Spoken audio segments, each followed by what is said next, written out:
2004年，演了一辈子英雄的成龙，迫于压力，第一次在镜头前给反派下跪。不仅如此，为了这部电影能达到自己的预期，他还跟合作30年的老搭档差点翻脸。要不是英皇老板杨受成居中调解，最后掏了2000万，这部电影根本没法顺利落镜。今天我们就来聊聊这部成龙演艺生涯的转型之作《新警察故事》背后那不为人知的故事。提到这部电影，很多人都以为这就是警察故事系列的普通续集，其实根本不是这么回事。因为这部电影从写剧本开始就没打算让成龙来演，早在2002年，导演陈木胜就写完了这个故事。当时他想的是拍一部沉郁悲情的警匪片，主要内容是讲一个风光无限的警界精英遭到惨败后跌入谷底，再一点点爬起来自我救赎的故事。对于这部戏的男主角，陈木胜心里的第一人选是张国荣。为了贴合他直接将名字都写成了陈国荣，可天不随人愿。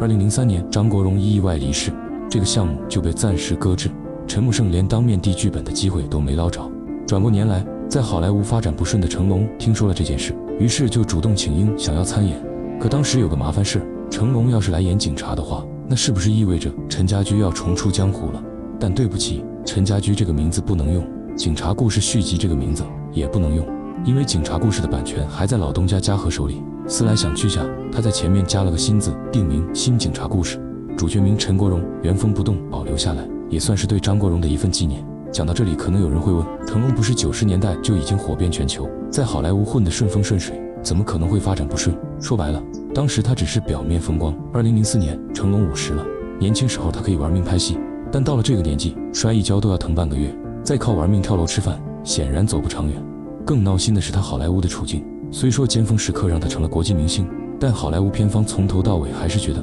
成龙就是一个会功夫的搞笑谐星，需要演技的深度角色他根本不会演。而且那几年他运气极差，花3亿拍的《飞龙再生》扑了，费心拍的《环游地球80天》也扑了，加上香港本土观众对他也开始审美疲劳，这让成龙意识到，现在如果自己还不转型，那未来自己能拍的戏将会越来越少。就这么着，他把新警察故事当成了自己的翻身仗，为此不惜打破了不能输、不能哭、不能死的3条铁律，主动要求陈木胜加上为了救兄弟下跪的戏份。再来说说其他配角，反派阿祖最开始定的是人家安之杰，可吴彦祖的经纪人看到这个角色后，就偷摸走成龙的后门，把这个角色抢了过来，想要借此打破吴彦祖花瓶的身份。为此，吴彦祖下了大功夫来研究这个角色。而谢霆锋当时因为顶包案沉寂了半年，事业也跌到了谷底。新警察故事是他复出的第一部大制作，知道这机会不容易，所以他憋着劲儿要证明自己。剧中所有的危险戏份全部都是他亲身上阵。就拿会展中心那场戏来说，因为工作人员的失误，准备的绳子短了几公分，差点将他活活勒死。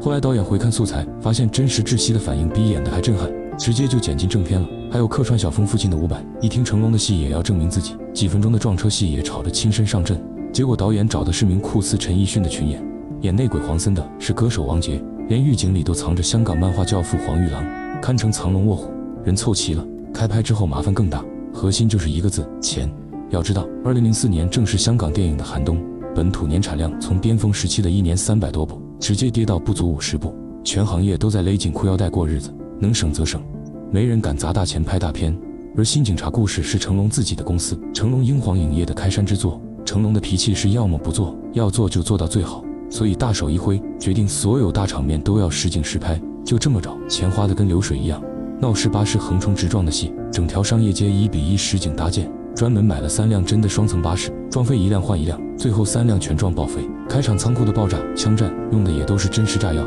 成龙推着队员尸体冲出火海的镜头一镜到底，半点特效没掺，戏是拍爽了，可预算也是蹭蹭往上涨，原定的1亿港币眼看就要见底。这时候跟了成龙30年的老搭档监制陈自强急了，天天追着成龙劝，不能再这么拍下去了，再这么着要亏到姥姥家了，差不多得了。可不论怎么劝说，成龙就是不让步。因为这个原因，两人经常在片场吵得不可开交，最凶的时候整整1周没跟对方说过一句话。最后还是英皇老板杨受成出来打圆场，一边安抚陈自强，一边直接追加了2000万投资，把总预算抬到了1.2亿，才让成龙顺利把这部戏拍完。2004年，新警察故事正式上映，香港本土收了2111万的票房，排年度华语片第4，内地票房4300万，排年度第8，加上海外市场，基本收回了成本。虽然票房上不算大爆，但在港片整体低迷的大环境下，这个成绩已经算是第一梯队了。而在奖项上，吴彦祖凭着关祖一角拿下了第41届金马奖最佳男配角，一跃成了香港影坛的一线小生。成龙凭着陈国荣这个角色拿下了第25届中国电影金鸡奖最佳男主角，这个奖项是他几十年的职业生涯中第一个靠演技拿到的奖项。从这之后，他的戏路彻底打开。神话里的蒙毅，新宿事件里的铁头，英伦对决里的关玉明，我们看到了越来越多不一样的成龙。不论您是正顶住烈日在东八区通勤，还是在北美、欧洲的深夜，欢迎您在评论区留言。感谢您的订阅，谢谢支持。